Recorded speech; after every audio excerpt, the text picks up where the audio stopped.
In this video, we are going to be discussing some comments coming from a top female star in AEW who discusses some struggles in AEW. Can't really tell if she's happy or unhappy, but we're going to talk about that in this video. Also, a former WWE superstar is returning to MLW. Is he signing to MLW? Is he going to AEW? I'm going to tell you guys why it is all so confusing. And then, of course, guys, we have some very interesting stuff with Kyla O'Reilly and AEW. If you guys want more news videos like this, don't forget to click that subscribe button and ring that bell. And if you guys want to join the community, if you guys want to join the channel and support the channel, it's $4.99 a month, early content, VIP access, and our free Discord server, and so many more perks. So if you guys are interested, go ahead and check it out in the description down below. We're going to kick things off. We're going to talk about Killer Kross, aka Karrion Kross. If you guys didn't know, I've been talking about how MLW was teasing his debut.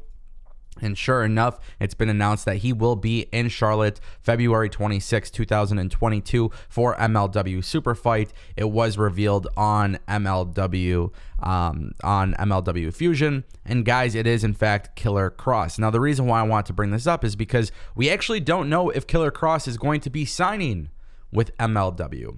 Just a couple months ago, MLW instituted a new policy that allows free agents to come and work there. Sounds like the forbidden door for AEW. However, what's really interesting here is Killer Kross, in my opinion, should be on a national television channel. And we know that Killer Kross won't go to Impact. We know that right now AEW is signing a lot of people. And of course, there's going to be a lot of people who won't be re-signed. But there's a lot of debuts happening in AEW. So the real question here is this long-term? And I don't believe so. I think Killer Kross could show up in MLW for a short period of time. And I do expect Killer Kross to show up in AAA as well. But I think deep down inside, long-term plan is for Killer Kross to go to AEW. And I think right now it's just kind of bloated. And I think everybody kind of knows this. Everybody kind of knows there's a lot of stuff happening in AEW right now. You don't want to just keep doing new debuts week after week. But I do believe, in my mind, that the long-term plan is for Killer Kross to be in AEW at some point. And if they don't sign Killer Kross, I would be questioning why. But at the same time, too, Killer Kross going to MLW is pretty damn sweet. He's been there before. Now he gets to go again. It's going to be really interesting to see what they have planned at Superfight. Of course, now they're building a storyline with Richard Holiday and Hammerstone. But I always viewed Killer Kross as a top guy, and being a world champion, it's got to happen somewhere. So, who knows? All right, guys, I want to talk about Kyla O'Reilly. There's been a lot of questions. I'm getting questions in the Discord server. Hey, what happened to Kyla O'Reilly? Why isn't he on AEW TV? They just had him debut. And, of course, we've talked about this before Kyle O'Reilly debuted in AEW. Kyle O'Reilly was going to be a father, and sure enough, he is a father now. He just had a baby. And that is the reason, reportedly, as to why Kyle O'Reilly isn't on AEW TV. Now, I actually don't have a problem with this. I think having that work-life balance is incredibly important, and the fact that this guy could start a new job and AEW give him time off immediately, I'm sure, was probably discussed before he even debuted. So I'm not mad about it. I'm not tripping. I'm not confused as to why AEW did it. Now, on the contrary, though, there is an opposing argument from others that I have had with people, and they said, well, it's not necessarily fair that AEW will sign him, put him on TV, and then immediately, just like weeks later, he's no longer there. And I get that argument. I understand when people have that argument, but my argument to you is this. There are a lot of people who have not been used on AEW TV. If Kyle O'Reilly takes time off to go be a father, which probably isn't going to be a long time period, by the way, for him to take time off. But my argument is that if he's going to go take time off, that allows for other people to get TV time. And by the way, it's not like Kyle O'Reilly is in a huge storyline. He's in a storyline, but it's a storyline that has sub-storylines. And what I mean by that is Adam Cole and the Young Bucks, and what they're doing now with Switchblade, and now what they're doing against Roppongi Vice, and what they're doing with Kyle O'Reilly and Bobby Fish. You have sub-stories within this major storyline. So it's not a big deal. I just think sometimes, and don't get me wrong, I criticize AEW at times, But that is not something to criticize. They're not dropping a storyline. There's just other stories going within this one story. So it makes sense. It's logical. And I don't blame AEW for this whatsoever. Our final story of today's video, guys, we are talking about Hikaru Shida. And this one gets a little crazy, to be honest. So Hikaru Shida wrote a column for Weekly Pro Wrestling, which is a Japanese weekly publication. And with this piece, Hikaru Shida discussed some challenges in AEW. And there is a lot to take in here. But the key words that really got to me when I read this was this right here. She says, "I am struggling to survive in the current AEW." Now, I don't want you guys to get the impression here that I'm going to be negative, because quite honestly, I'm not. I have been more than positive about Hikaru Shida in AEW. More than positive. In fact, a lot of people are surprised to know that I think Hikaru Shida should be the face of AEW's women's division. A lot of people are shocked to think, they're shocked to know that if I was running a wrestling company, I would bring in Hikaru Shida over Britt Baker.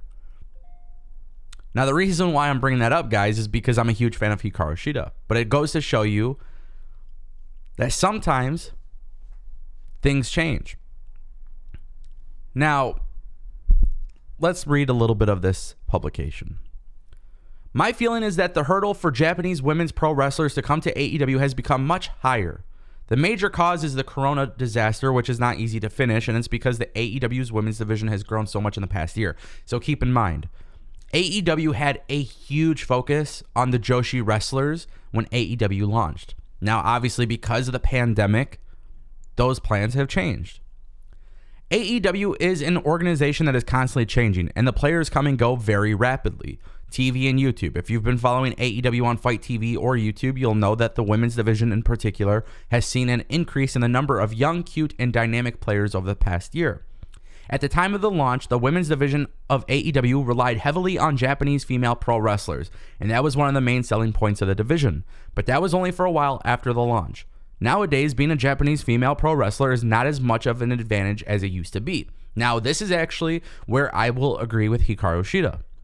In the beginning, it seemed like the focus was on Joshi, which, as somebody who wasn't too familiar with it, seen it, watched it a little bit here and there, but wasn't really like following it, I was really curious about AEW's women's division.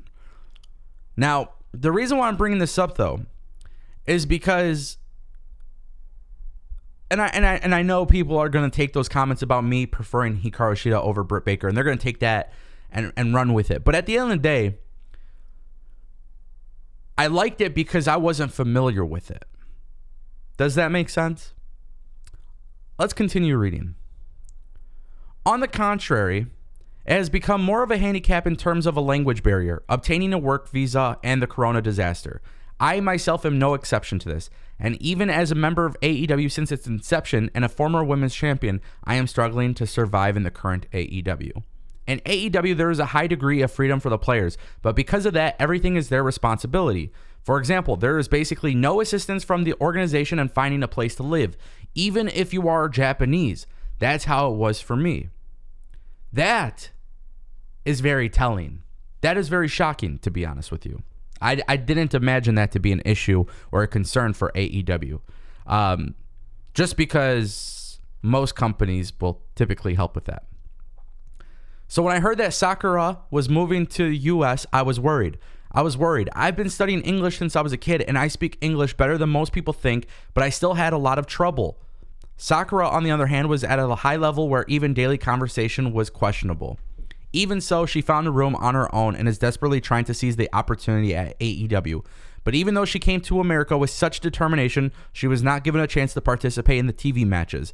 There is a fierce battle to get a chance to compete before you show off your skills in a match. That is what AEW is today. AEW is an organization that is always pursuing new possibilities, and I don't think that Japanese women's wrestling has disappeared from that list of options. Once Corona settles down, there will be a day where AEW and Japanese wrestling can interact in a new way. Guys, I hope so too. I genuinely hope so too. Who knows? If she's unhappy, if she's happy, it's going to be very interesting. It's going to be very telling to see what happens. But I think Hikaru Shida should come back and be at the top of the card. I think you have something special when you look at your women's roster and you see that you have Britt Baker, Thunder Rosa, and Hikaru Shida. You got to be building around those three names. I encourage them to do so. What do you guys think? Drop a comment down below. I'll see you next time.